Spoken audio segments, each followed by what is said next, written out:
یہ ہال کو بننا جتھے میں پرانی بلڈنگ شروع کیتا لاسٹ سیٹس تے نوجوان وکیل دے طور تے باندھا ہمیں وال درمیان آ گیا اللہ وال اگلی سیٹیں تے گھن آئے اج اللہ تعالیٰ دی مہربانی نال اتنے بلا رہے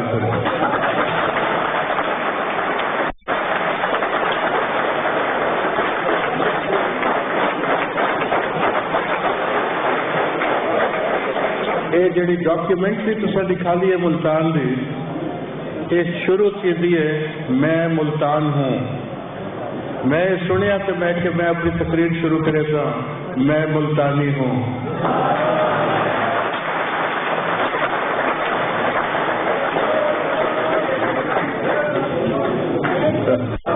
ملتان ڈویژن چاہتے ڈیرا غازی خان یہ ہوں ڈویژن وکھرے تھی گئے تسا نوجوان ہو شاید تسا نہ ڈٹھا ہوئے اصا ہمیشہ ملتان ڈویژن کا حصہ سے ملتان ساڈا ہیڈ کوارٹر ہوتا وال میں بے شمار کئی سال اتنا گزارے پریکٹس کی ہے اگر اجازت دیو تو ہوں میں انگریزی چاہ وجہ کیونکہ یہ سیمینار سارا انگریزی ہے ایک colloquium I don't want to break away from whatever was the norm in this colloquium.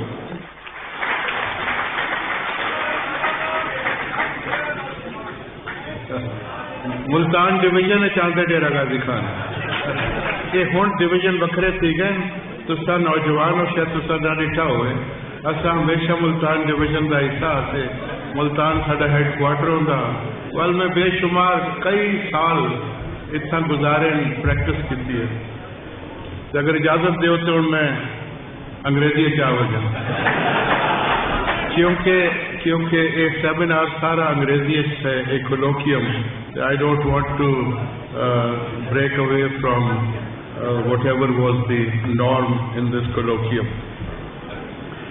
My connection with Multan has another dimension also. On 8th of January 1981, the government of Punjab announced that there will be benches at Multan and Bahawalpur and Rawalpindi. Bahawalpur already had a circuit bench but not a permanent bench. Please,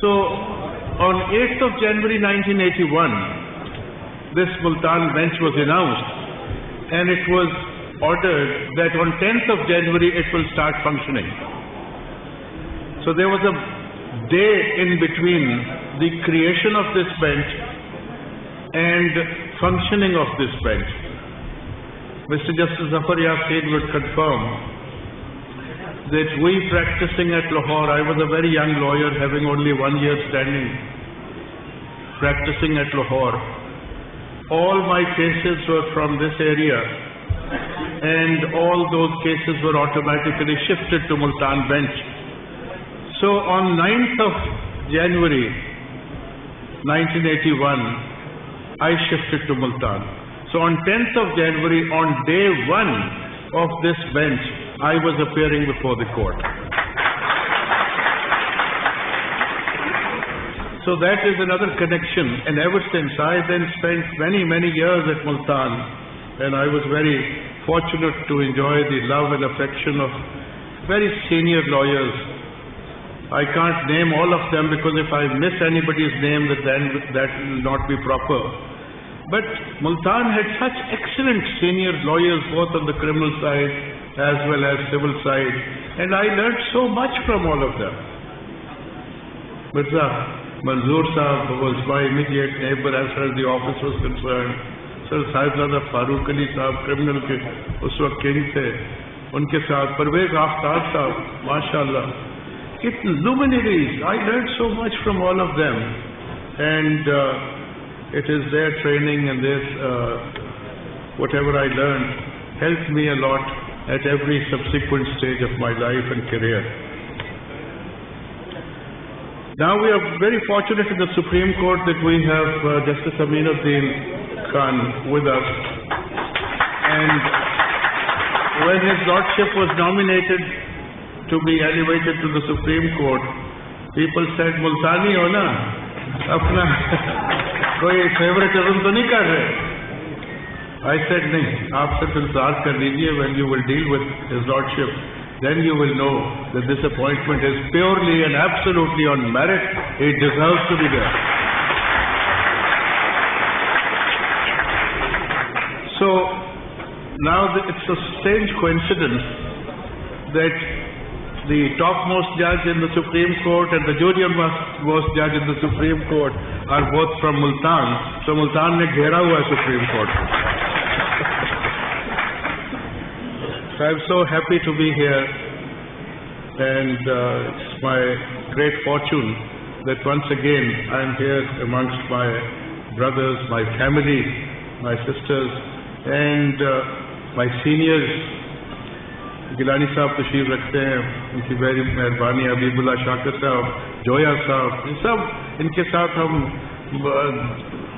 اب میں نہیں کہہ سکتا کہ جوان تھے تو کٹھے پریکٹس بھی کرتے تھے. Then I have my memories of Multan bench. پہلے کیس کرتے تھے, پھر اس کے بعد بار روم میں آ جاتے تھے. بار روم میں اس وقت ایک ٹیبل ٹینس کی ٹیبل ہوتی تھی, وہ اس کا ایک کمپٹیشن کرایا. ضیاء الدین قمر صاحب پریزیڈنٹ تھے, انہوں نے کمپٹیشن کرایا. اتفاق سے میں ٹیبل ٹینس چیمپئن بن گیا ملتان بینچ کا. تو پنگ پونگ بڑی پرانی کھیلتے ہیں. پھر چیس کی ٹیبل لگی ہوتی تھی, جناب خالد الوی صاحب اور میں کافی چیس کٹھے کھیلتے تھے, تو وہ بھی بڑے اچھے وقت تھے. شام کو فنکشن ہوتے تھے. ایک ہماری کرکٹ ٹیم ہوتی تھی, اس کا MCC ground, Multan cricket club ground میں لطیف صاحب, لطیف امرتسری صاحب ہمارے پیٹرن ہوتے تھے, اللہ ان کو غریق رحمت کرے. وہ ایک دفعہ انگلینڈ گئے, ہم سب کے لیے وہ کرکٹ کی کٹس لے کے آئے اور ان کے پیچھے ہمارے نام بھی لکھوا کے آئے. اتنا شفقت, اتنا پیار, اتنا اچھا ماحول. سردار لطیف کھوسا صاحب ہمارے کرکٹ ٹیم کے کپتان تھے, ابھی بھی وہ کافی چیزوں میں کپتان ہیں ماشاءاللہ. بریلینٹ لائر, سینئر لائر, مختلف میدانوں میں سرگرم عمل ہیں. سو I had a wonderful time at Multan bench. پھر میری انرولمنٹ سپریم کورٹ کی ہو گئی as an advocate, so I had to shift to Lahore, کیونکہ وہاں سے وہ فیلڈ بڑا تھا, لیکن ہر وقت ملتان دل کے قریب رہا.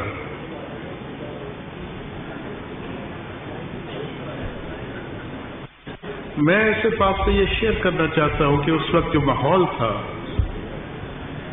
سینئرز اور جونیئرز میں اتنا پیار محبت اور ایک استاد اور شاگرد کا رشتہ تھا, ایک احترام کا رشتہ تھا. جو ججز جن کے سامنے ہم پیش ہوتے تھے, انتہائی کرٹیس اینڈ لرنڈ ججز ہوتے تھے. کبھی کوئی انسیڈنٹ سوچ بھی نہیں سکتا تھا کوئی کہ کسی قسم کے ایسے حالات پیدا ہوں جس میں عدالت کے اندر واقعہ ہو جائے یا بدمزگی ہو جائے. اٹ واز انتھنکیبل, بیکاز ماحول ہی ایسا تھا, تربیت دینے والے ایسے تھے. تو اب کچھ حالات وہ نہیں رہے. تو جب میں سوچتا ہوں کہ وہ حالات ویسے کیوں نہیں رہے ہمارے لیگل پروفیشن میں یا جوڈیشل پروفیشن,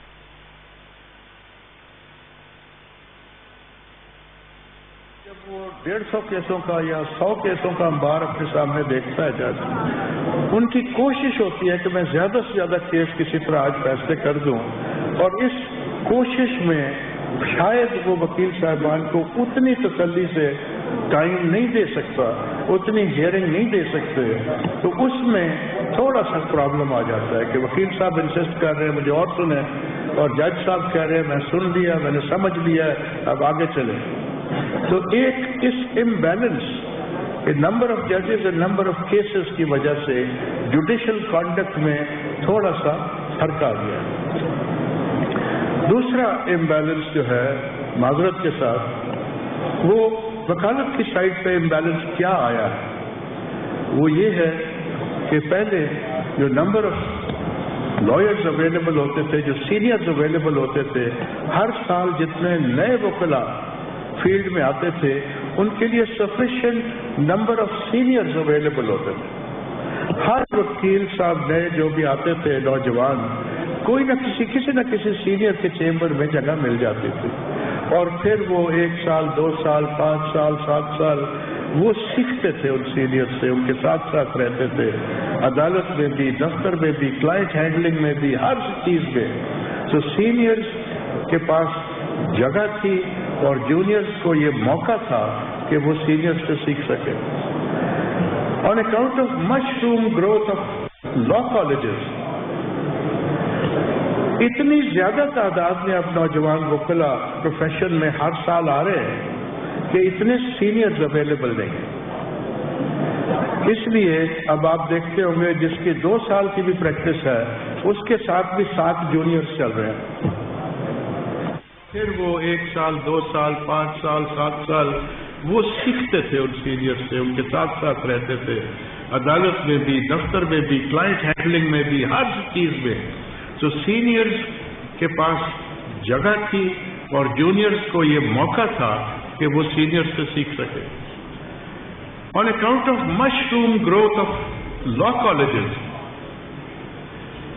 اتنی زیادہ تعداد میں اب نوجوان وکلا پروفیشن میں ہر سال آ رہے ہیں کہ اتنے سینئرز اویلیبل نہیں۔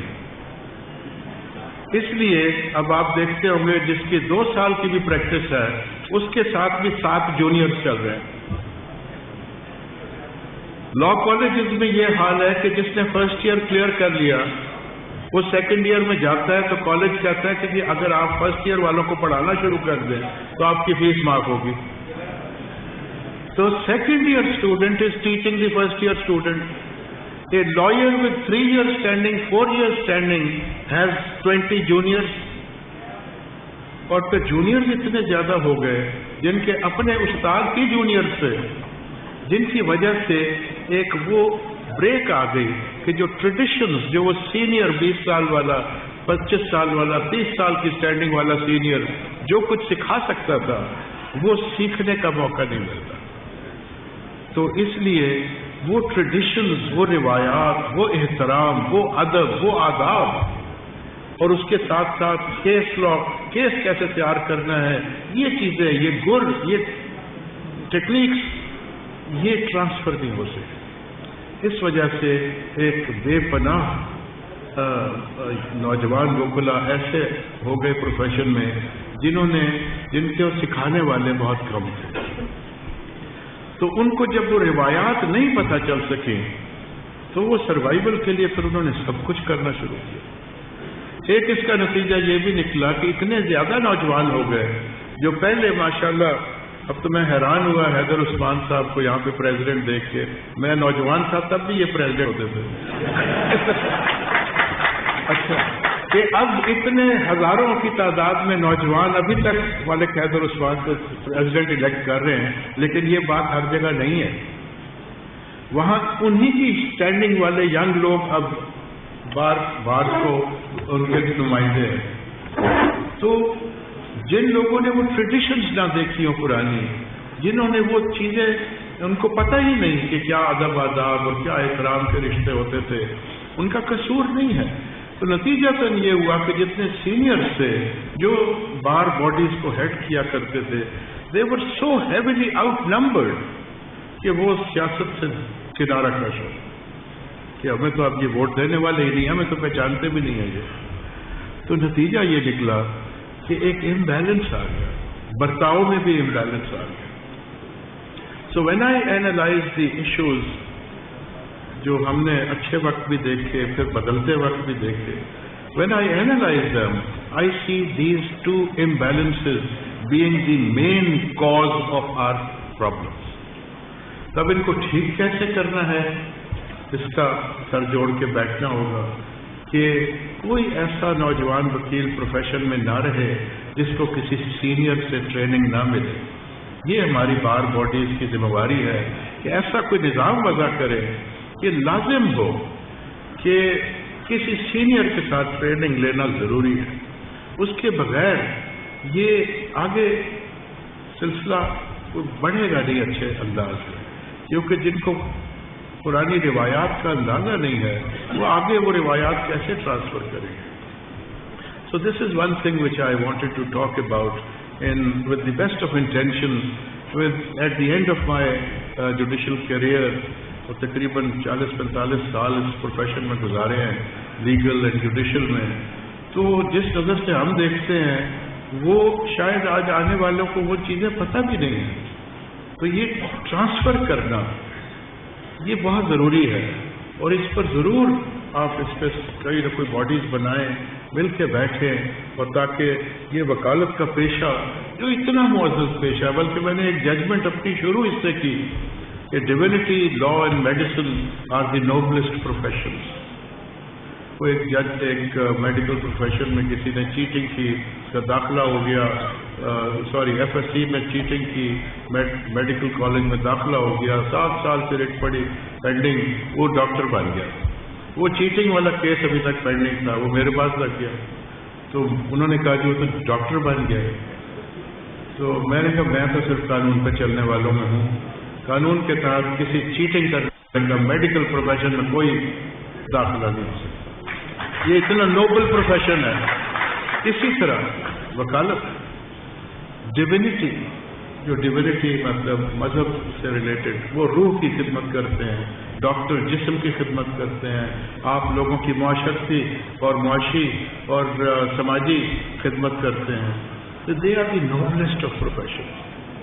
بلکہ میں نے ایک لا کالج کے کانوکیشن میں یہ بتایا کہ جب میں انگلینڈ پڑھنے گیا تو وہاں پہ مجھے کیمبرج یونیورسٹی میں آپ کو ہر وقت گاؤن پہن کے رہنا ہوتا، تو جو وکالت کا بھی گاؤن ہے. تو جب میں نے گاؤن لیا تو اس کے پیچھے ایک ہوڈ تھا، وہ بنا ہوتا. اب تو وہ بالکل چھوٹا سا ایک نشانی رہ گئی ہے، وہ باقاعدہ ایک ہوڈ ہوتا تھا جو سر کے اوپر بھی آپ کر سکتے تھے. تو میں نے کہا یہ کس لیے؟ بارش کے لیے؟ انہوں نے کہا نہیں، یہ روایات یہ ہے کہ بیرسٹر ہوتا ہے وہ فیس نہیں لیتا، وہ مانگتا نہیں ہے اپنی خدمات کے بس کچھ بھی. یہ پرانی ٹریڈیشن ہے کہ کچھ لوگ اس کے پیچھے ہوڈ میں کوئی کوائنز ڈال دیتے تھے، کسی نے آٹا ڈال دیا، جو اس کے پاس کچھ ہے، جو اس نے خدمت کر سکتا ہے اس بیرسٹر کی، and the barrister will not even look at it. اس کے پیچھے، because he is not doing it for money, he is doing it service. تو یہ اچھی باتیں ہمیں واپس لانی ہے اپنے پروفیشن میں، تاکہ ہمارے عزت بھی اسی طرح ہی ہو جس طرح کہ یہ پروفیشن ڈیزرو کرتا ہے. پھر میں ایک بات آپ سے شیئر کرنا چاہتا ہوں. آپ 4 بجے سے بیٹھے، آپ تھک گئے ہوں گے، لیکن یہ بڑی ضروری بات ہے. ایک دفعہ ہم نے لارڈ ڈیننگ کو، آپ نے نام سنا ہوگا، جو انگلینڈ کے بہت ہی بڑے جج تھے، اور اتفاق سے جب میں پڑھتا تھا ادھر تو وہ ایک بہت بڑا نام تھے، اور اللہ نے مجھے موقع بھی دیا، ان کے ساتھ کافی انٹریکشن رہا میری. بلکہ بار ایٹ لا کی ڈگری کے پیچھے بھی انہوں نے آٹوگراف بھی دیا ہوا ہے، تصویر بھی کھنچائی ہوئی ہے میرے ساتھ. تو ایک دفعہ ہم نے کیمبرج یونیورسٹی میں انہیں بلایا، لا سوسائٹی نے، کہ آ کے آپ ہمیں ایڈریس کریں. انہوں نے 3 باتیں کہی جو میں آج آپ سے شیئر کر دیتا ہوں. آپ پھر جب آپ کو بزرگی عطا کرے گا میں تو آپ آگے پاس آن کر دیجیے گا. بہت اچھی بات ہے. انہوں نے کہا کہ in order to be a good lawyer you have to have command over 3 things. یہ نوجوان ذرا غور سے سنیں. In order to be a good lawyer, you have to have command over 3 things. Number 1, history. Number 2, mathematics. Number 3, literature. تو ہم نے کہا قانون کدھر گیا؟ انہوں نے کہا you didn't hear me correctly. I said in order to be a good lawyer, I presume that you are already a lawyer. You know the law. That's why you are a lawyer. If you want to be a good lawyer, so ہم حیران کہ یہ history, mathematics, literature کا کیا تعلق بن گیا. Then he explained. اس نے کہا کہ جو بھی قانون بنتا ہے وہ معاشرے کی موجودہ ریکوائرمنٹس کو کیٹر کرنے کے لیے بنتا ہے. جب بھی آپ کے پاس کسی بھی کیس کوئی آئے گا اس کسی موقع محل اور کسی وجہ سے وہ قانون بنا ہوگا. جب آپ اس کی تشریح کرنا چاہیں گے عدالت میں تو جب تک وہ موقع محل اور وہ وجہ قانون بننے کی نہیں پتہ ہوگی آپ اس پروویژنس کو نہ صحیح طرح سمجھ سکیں گے نہ پریزنٹ کر سکیں گے کورٹ کو. یہ ہے کہ ہسٹری پر عبور ہونا چاہیے. مثلاً میں مثال دیتا ہوں کہ آج کوئی ٹیررزم کا دور ہے, اللہ کرے گا انشاءاللہ کچھ سالوں بعد نہیں ہوگا. جب کوئی اس قانون کا کیس آپ کے پاس آئے گا تو آج سے 20 سال والا تو بندہ کہے گا کہ مجھے نہیں پتا اتنی ایسی پروویژن کیوں رکھی ہوئی.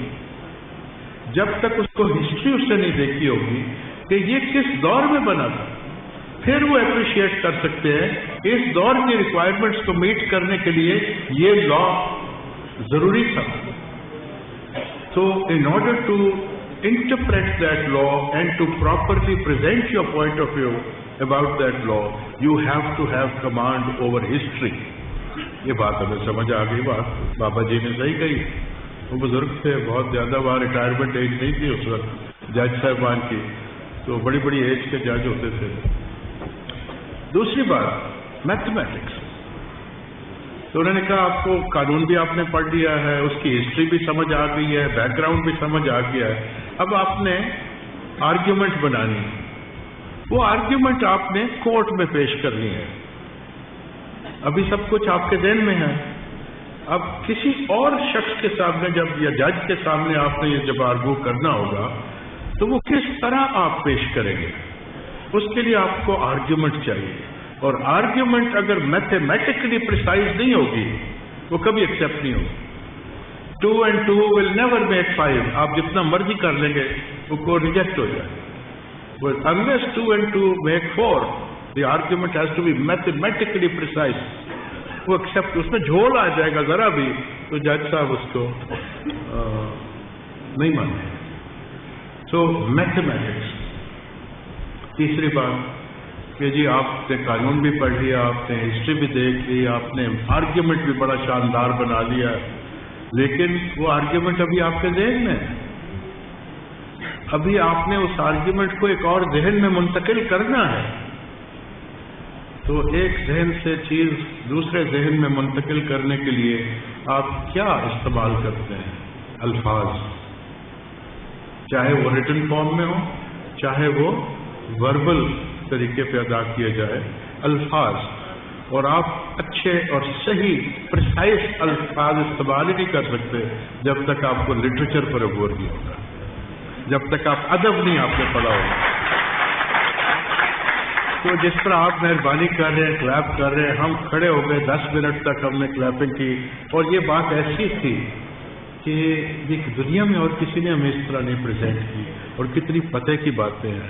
تو جب بھی ٹائم ملے ایک لارڈ ڈیننگ اور لارڈ ڈیننگ کے تھرو مجھے یاد کر کے اس کو کریں, کوشش کریں.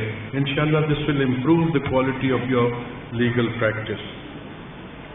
تو یہ باتیں تھیں جو میں آپ کو عرض کرنا چاہتا تھا. اور لاسٹ بات میں جو عرض کرتا ہوں وہ یہ ہے کہ بڑی بار کی فنکشنز میں ہم بھی کہتے رہے اور سنتے بھی رہے کہ bar and the bench are wheels of the same chariot. ایک ہی گاڑی کے 2 پہیے ہیں. بڑی کسی نے آج تک یہ نہیں کہا کہ ٹھیک ہے وہ گاڑی کے 2 پہیے تو ہیں لیکن آگے ایک ہارس بھی بیچارہ جتا ہوا ہے جو کھینچ رہا ہے اس گاڑی کو, کہ کوئی اس کی بات نہیں کرتا. وہ ہارس کون ہے؟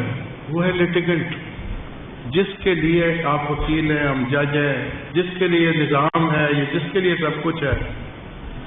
تو آپ کا فوکس, جج کا یا وکیل کا فوکس اس لیٹیگنٹ پر جو سائل ہے, جس کا مسئلہ ہے, جس کے لیے ہم یہ پروفیشن ایجاد ہو گیا, جس کے لیے ہم اپنے روزی روٹی کماتے ہیں, لیکن ہے کس کے لیے؟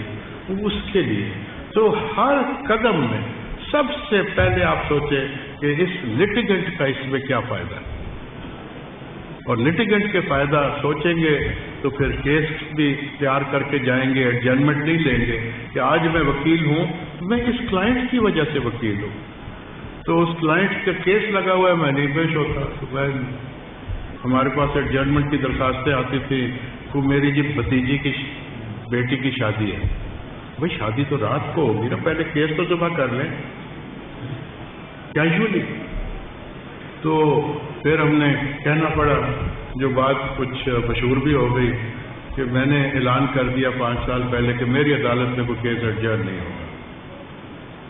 ایڈجرمنٹ صرف 2 صورت میں ہوگی. اگر number 1, if the lawyer dies or the judge passes away. کہ وکیل صاحب انتقال کر جائیں یا جج صاحب رحلت فرما جائیں. تو انہوں نے کہا کہ یہ فرق کیوں ڈالتے ہیں؟ میں نے کہا جج صاحب کو ذرا تھوڑی سی عزت کے ساتھ روانہ کرتے. سو سب سے پہلے ہر معاملے میں یہ سوچیں کہ میں نے یہ کالا کوٹ کس کے لیے پیدا ہوا ہے, اس لٹیگنٹ کے لیے پیدا ہوا ہے. میں بطور جج ہر وقت اپنے آپ کے سامنے یہ رکھوں کہ جی میں جج, اور یہ سب کچھ کس کے لیے ہے؟ وہ اس ہارس کے لیے ہے جو بیچارہ وہ گاڑی کھینچ رہا ہے, جس کے ہم کہتے ہیں فقریہ کہ ویلز برابر ہیں, ایک دوسرے کا خیال رکھیں, ایک دوسرے سے ہم آہنگ چلیں. ضرور ہم آہنگ چلیں لیکن چلیں تو صحیح. یہ کنسیڈریشن اپنے سامنے ضرور رکھیں. اور جب جوڈیشل اکیڈمی میں ججز کو لیکچر دیتا ہوں, نئے بننے والے ججز کو, میں ان کو ایک بڑی کروڈ سی مثال دیتا ہوں, لیکن اس سے بہتر مثال ہے کوئی نہیں. اگر آپ اجازت دیں تو میں بیٹھنے سے پہلے وہ مثال ادھر بھی دینا چاہتا ہوں. میں ان کو بتاتا ہوں کہ ایک کورٹ روم میں ایک جج صاحب بیٹھے ہیں, ان کے آگے ان کا سٹاف بیٹھا ہے, ایک ریڈر بیٹھے ہیں, کوئی اسٹینو بیٹھے ہیں, ان کے آگے ایک روسٹرم ہے جس پہ 1 یا 2 وکیل صاحب اپنی اپنی بحث کر رہے ہیں. ان کے پیچھے ایک ویل آف دا کورٹ ہے جس میں 10 وکیل صاحبان اور 40 لٹیگنٹ اپنے اپنے کیسز کے انتظار میں بیٹھے ہیں. اور اس کورٹ روم کے اینڈ میں ایک دروازہ ہے جس پہ ایک قاصد کھڑا ہے جو آواز دیتا ہے, اللہ دستہ بنام سرکار حاضر. جب وہ وکیل صاحب بحث فرماتے ہیں, وہ بحث جج صاحب بھی سنتے ہیں, ان کا مخالف وکیل صاحب بھی سنتے ہیں, ان کے پیچھے وہ 10 وکلاء بھی سنتے ہیں, وہ 40 لٹیگنٹ وہ بھی سنتے ہیں, اور وہ قاصد بھی سنتا ہے. اگر جج صاحب اس کیس کا فیصلہ نہیں فرماتے تو ان جج صاحب میں اور اس قاصد میں کوئی فرق نہیں ہے.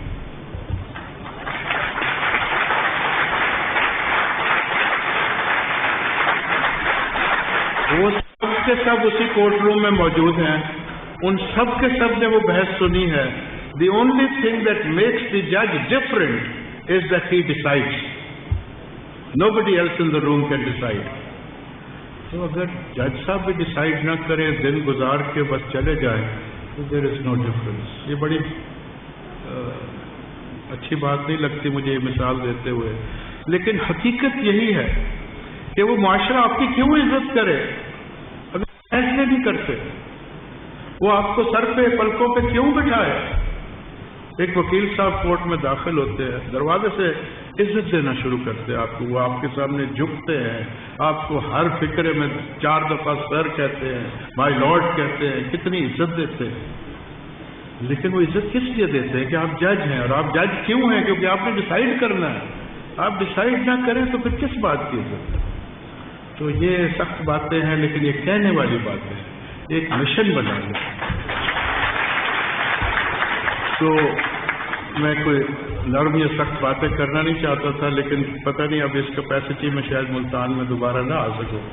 لیکن میں اپنے گھر آیا ہوں اور گھر میں آتا رہوں گا, چاہے میری کیپیسٹی جو بھی ہو. آپ کا بہت بہت شکریہ.